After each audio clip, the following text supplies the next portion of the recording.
Baik, cara kita meminimalisir resistensi adalah yang terpenting pimpinan atau pemimpin itu harus dapat memberikan contoh keteladanan terhadap bawahannya. Jangan hanya istilahnya jargoni, mujar tapi tidak bisa melakoni. Jadi sesungguhnya uswatun hasanah, teladan yang baik, dan yang lebih maksimal lagi tentunya memberikan sebagai inspirasi terhadap para pegawai yang ada. Itu yang pertama, artinya ada keteladanan. Yang kedua, tentunya kita melakukan sosialisasi ya, secara terus-menerus, bahkan saya menyatakan yang namanya itu internalisasi. Jadi tidak hanya sosialisasi tapi internalisasi, bagaimana bisa membumikan nilai-nilai yang baik ya. Dan ini harus dilakukan secara sistematis dan secara bersama-sama. Karena terkadang orang yang baik tapi dia tidak melakukan secara sistematis, kemudian hanya sendirian, maka akan kalah dengan yang tidak sistematis. Jadi memang pimpinan mutlak sebagai role model, mau tidak mau dialah yang utama dalam merubah manajemen perubahan. Itu menurut saya. Baik Pak, tadi juga Bapak tadi sebutkan salah satu bentuk pengendalian maupun pengawasan di lingkungan kerja kita sendiri telah ditetapkan ruangan-ruangan steril ya Pak ya, untuk di dalam ruangan kantor kita. Memang tadi Bapak telah sampaikan juga kita punya CCTV, pengecekan segala macamnya. Nah ini yang ingin saya tanyakan Pak, terus bagaimana dengan lingkungan yang sifatnya di luar dari bangunan kantor Pak? Apakah kita masih kayak di lapangan parkirnya, mungkin musola atau bahkan kantin gitu Pak? Kan kita berusaha nih Pak mengurangi interaksi yang boleh dikatakan bisa berpotensi untuk mengurangi integritas. Nah untuk pengawasannya Pak, di luar daripada sistem yang tadi kayak CCTV dan segala macamnya, ada nggak Pak kayak mungkin penjaga keliling atau mungkin ada hal-hal lain yang mungkin dibatasi kepada para anggota kita nih Pak untuk mengurangi interaksi tersebut? Baik. Memang yang paling sebenarnya kita terapkan adalah adanya pemasangan CCTV di area-area tersebut, termasuk di musola, di kantin, di area parkir. Dan tetapi dalam setiap saya melakukan rapat dinas di tanggal 10 biasanya hari ini sebenarnya, cuman saya undur ke hari yang lain, itu saya selalu menekankan tentang Perma nomor 7, nomor 8, kemudian nomor 9 tentang pengawasan dan pembinaan. Di sana saya betul-betul menekankan atasan langsung dalam hal ini ya, untuk betul-betul bisa melakukan pengawasan yang ketat terhadap pegawai yang ada di lingkungan Pengadilan Negeri Bulukumba. Seperti itu. Mungkin ada lagi yang mau Selanjutnya, mungkin Pak, silakan Pak, mau ditambahkan nggak Pak? Silakan, saya mau tambahkan. Cukup. Oke, baik. Nah ini saya juga tadi disebutkan Bapak kita sudah ada kayak wadah untuk kotak gratifikasi. Nah ini saya tanyakan Pak, ada nggak timnya yang untuk nanti kayak mengelolanya, dan kalaupun nanti misalnya nih ada terjadi gratifikasi, bagaimana metode pengelolaannya pada kantor kita Pak? Baik, Ketua Pengadilan sudah membuat surat keputusan tentang UPG ya, Unit Pengendalian Gratifikasi. Ini di bagian Kepaniteraan Muda Hukum, ini SK-nya. Kemudian di sana sudah ada juga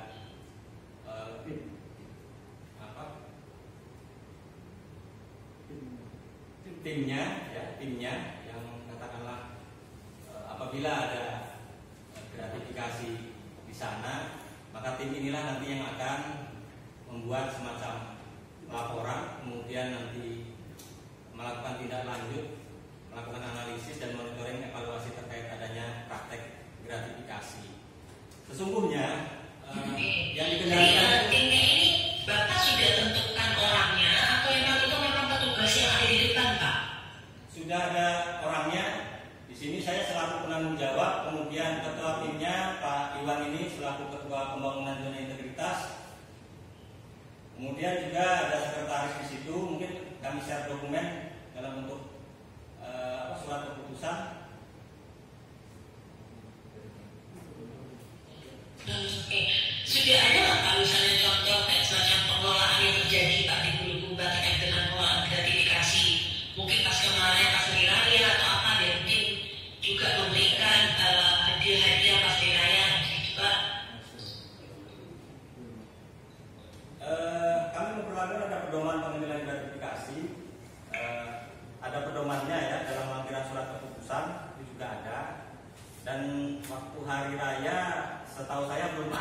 karena saya baru 5 bulan di sini, waktu hari raya masih di Bantul. Dan tadi begini, kami tetap melakukan katakanlah pencatatan, pengendalian apabila ada katakanlah gratifikasi.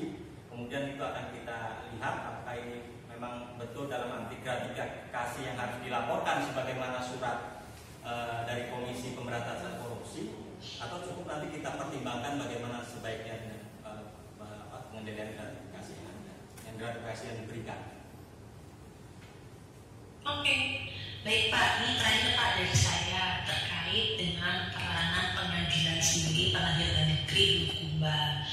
Kita ini kan Pak berusaha untuk penegakan hukum biar berjalan dengan baik, terutama di wilayah kerja kita sendiri ya Pak. Ya.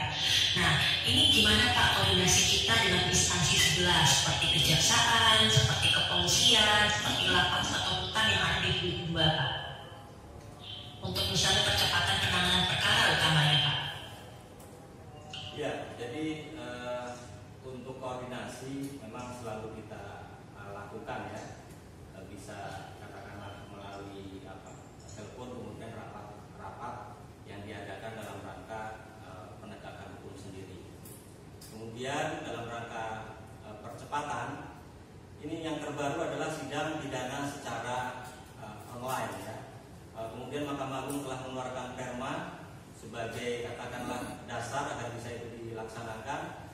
Kemudian ini kita sampaikan, kita sosialisasikan kepada lembaga-lembaga lain dan mereka mengapresiasi, kemudian sudah dilakukan sampai dengan sekarang. Sungguh pun dalam perma tersebut masih ada pilihan-pilihan sebenarnya, tapi yang kita lakukan adalah laksanakan sidang pidana secara online dan hasilnya ternyata jauh lebih cepat ya. Dari segi keamanan juga sering kita berkoordinasi. Di Bulukumba ini banyak sekali perkara pembunuhan. Oleh karenanya koordinasi dengan pihak keamanan merupakan hal yang sangat penting kita lakukan. Dan kami berterima kasih dengan adanya sidang perkara secara online, karena terdakwa itu berada di lapas, di rutan, sehingga juga membatasi pengunjung. Saya kadang heran, hanya di Indonesia kadang pengadilan itu dirusak massa. Di luar negeri saya belum pernah mendengar ya. Entah ini eksternal apa internal ya, tapi dengan adanya mekanisme ini sangat membantu sesungguhnya agar pengadilan itu betul-betul dihargai. Oke, baik Pak, terima kasih atas penjelasannya. Mungkin kalau dari saya cukup, kira-kira baik Pak, gimana Pak? Mungkin saya ada beberapa pertanyaan saja Pak. Yang pertama, ini kan terkait dengan keadaan kita yang lagi COVID gitu kan. Tadi Bapak jelaskan bahwa pengadilan sekarang ini kan kasarnya tersangkanya kan ada di lapas ataupun di rutan gitu ya Pak ya. Maksudnya tidak datang karena kita melakukan pengadilannya secara online. Nah, sedangkan salah satu asas di kita terutama untuk pengadilan yang terbuka gitu Pak. Jadi memang harusnya ketika kemarin sebelum COVID kan masyarakat bisa mendatangi kantor pengadilan untuk ikut melihat jalannya persidangan gitu Pak. Nah, mungkin untuk selama COVID ini bagaimana asas tersebut, asas masyarakat bisa mengikuti persidangan ini, bagaimana Pak cara kita untuk tetap bisa masyarakat bisa mengikuti persidangan secara online ini? Baik, yang pertama sesungguhnya masyarakat masih dipersilahkan atau diperkenankan untuk datang ke pengadilan dalam rangka menyaksikan persidangan, tentunya dengan memperhatikan protokol COVID itu sendiri. Ya, jadi tetap ada akses kepada masyarakat. Hanya sekarang ini terdakwa betul berada di rutan, kemudian kejaksaan juga dalam perma tersebut sebenarnya bisa berada di pengadilan, bisa juga di kejaksaan. Jadi masih ada terbuka kemungkinan tersebut. Dan terhadap masyarakat dibuka akses untuk katakanlah menyaksikan persidangan secara online di pengadilan negeri Bulukumba. Demikian. Oh, berarti masih diperbolehkan untuk datang ya Pak, tapi dengan protokol kesehatannya juga gitu ya Pak ya? Betul, menggunakan protokol kesehatan COVID. Oke, kita sudah mungkin Pak kedepannya Pak mungkin streaming ataukah kita sudah mulai mau bergerak ke sana Pak? Jika memang itu nantinya bisa di live streaming kan? Baik, memang rencananya sudah ada, kita mau buat akun YouTube, bahkan sudah ada akun YouTube untuk ke arah situ, jadi bisa dilaksanakan secara disaksikan secara live streaming. Oke, baik Pak. Mungkin masukan dari kami juga dijelaskan, maksudnya disosialisasikan Pak, jangan sampai maksudnya kita udah bikin live streaming tapi ternyata nggak ada yang lihat gitu, dan nanti ujung-ujungnya masyarakat lah kita tahu apa, kita nggak tahu kok kalau ternyata bisa lihat lewat live streaming gitu. Mungkin kedepannya Pak, masukan dari kami untuk bisa live streaming ini juga disosialisasikan kepada masyarakat gitu Pak. Ya, nanti juga kami share di semacam sosial media, Instagram, semacam seperti itu. Baik Pak. Baik, lalu yang kedua yang saya ingin tanyakan tentang persidangan tilang kita Pak selama COVID ini bagaimana? Apakah ada mekanisme khusus Pak atau mekanisme yang lain dalam persidangan tilang waktu COVID ini Pak? Untuk tilang dengan adanya perma yang terbaru ya, bahwasanya persidangan itu bisa dilakukan tanpa hadirnya pelanggar, jadi tinggal dalam hal ini hakim sudah ada ditentukan hari sidang, kemudian diputus, kemudian untuk pembayaran denda tilangnya itu langsung di kejaksaan sebagai eksekutornya. Sedangkan kami juga mengumumkan di papan pengumuman, di SCPP juga ada, di website juga ada tentang dendanya. Nah, tapi penyelesaian dalam hal pembayaran, kemudian pengembalian barang bukti itu ada pada kejaksaan. Jadi di pengadilan memang sejauh mungkin menghindari banyaknya orang yang datang. Salah satu cara. Ya, seperti itu. Ya Pak, maksudnya kan selama ini terkenal nih kalau pengadilan tilang itu orangnya antri banyak gitu. Jadi berarti yang sekarang tidak perlu datang, cuma nanti kita koordinasi dengan kejaksaan gitu ya Pak ya? Iya betul. Nanti dengan adanya pengumuman, papan pengumuman dari website yang bisa menjelaskan berapa dendanya dan diambilnya di kejaksaan, jadi tidak lagi di pengadilan. Oke, baik Pak. Yang berikutnya saya ingin bertanya tentang tadi kalau tidak salah saya baca kita punya buku tamu elektronik ya Pak ya? Oh, PTSP Plus ya. Kalau tidak salah tadi ada Pak, atau saya lihat di. Kalau untuk ini Pak, ya kalau untuk kita misalnya tamu nih Pak, kita punya buku tamu elektronik atau masih buku tamunya dalam bentuk manual Pak? Ada, dan untuk teknisnya saya serahkan kepada Pak Sekretaris. Silakan Pak. Baik, terima kasih Bu untuk buku tamu elektronik. Di Pengadilan Negeri Bulukumba sudah menerapkan buku tamu elektronik yang langsung tersambung dengan aplikasi PTSP Plus. Jadi para pengunjung sebelum dilayani di PTSP maupun di ruang tamu terbuka, para tamu itu ke meja informasi untuk menginput data mereka dan juga menyekan kartu identitas mereka, Bu.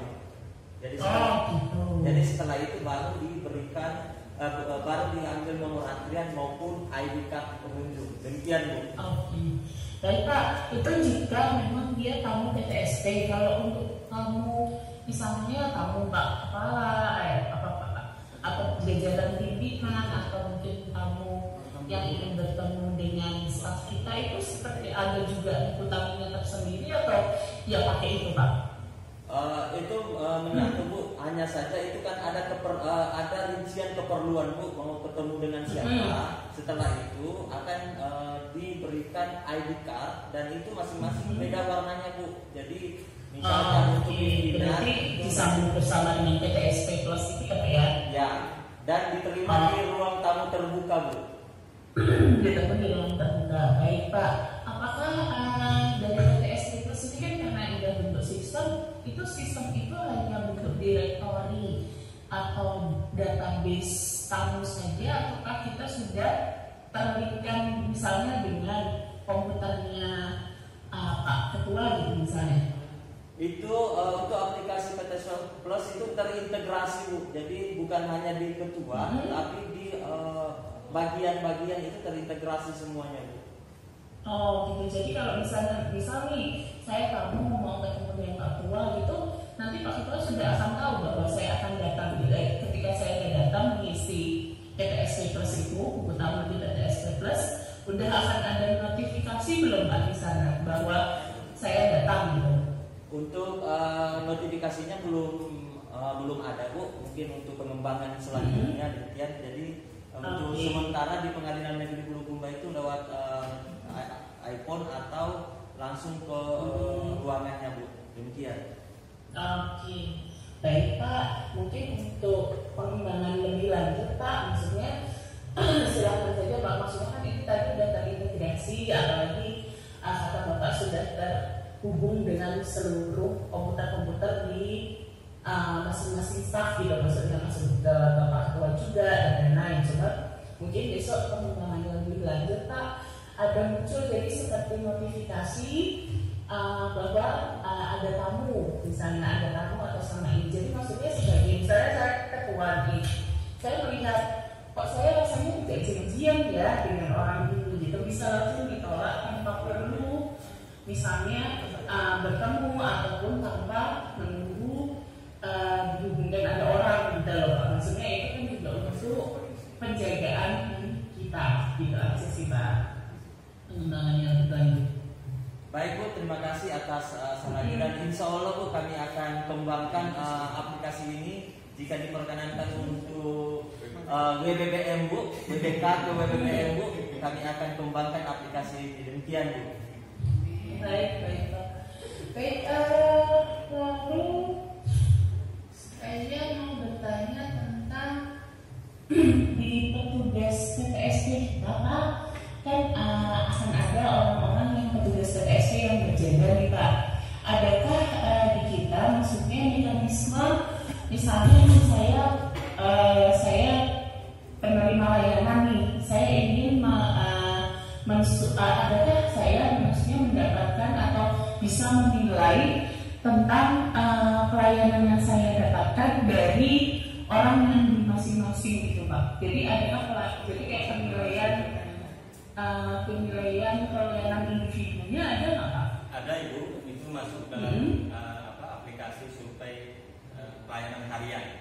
Jadi sebagaimana alur pelayanan PTSP kan, mohon mengisi buku tamu, kemudian mengambil nomor antrean, ya, di meja informasi, kemudian setelah dipanggil mohon membawa apa yang diperlukan, diperiksa, kemudian oleh ini inform office lah istilahnya ya, dibawa ke back office, diselesaikan di situ, kemudian diserahkan kembali ke front office, diserahkan kepada pengunjung, kemudian kami minta untuk memberikan semacam penilaian terhadap kepuasan atau penilaian atau kepuasan terhadap pelayanan yang kami berikan seperti itu. Baik Pak, kalau dari saya cukup Bapak, terima kasih atas jawabannya. Saya kembalikan lagi ke Pak Ika, silakan Pak. Sama-sama Ibu. Baik Bapak Ibu sekalian, kami mengucapkan terima kasih atas kesediaan maupun perhatian Bapak Ibu untuk hadir dalam pendalaman evaluasi pembangunan zona integritas pada Pengadilan Negeri Bulukumba. Kami mohon maaf yang sebesar-besarnya apabila dalam hal penyampaian dari kami adalah hal yang kurang berkenan di hati Bapak Ibu sekalian. Kami selalu berharap Bapak Ibu di sana selalu sukses, selalu menjaga kesehatan dalam kondisi pandemi seperti ini. Dan kami mohon izin Bapak Ibu untuk menutup sesi kami dengan Pengadilan Negeri Bulukumba dan kami akhiri wassalamualaikum warahmatullahi wabarakatuh.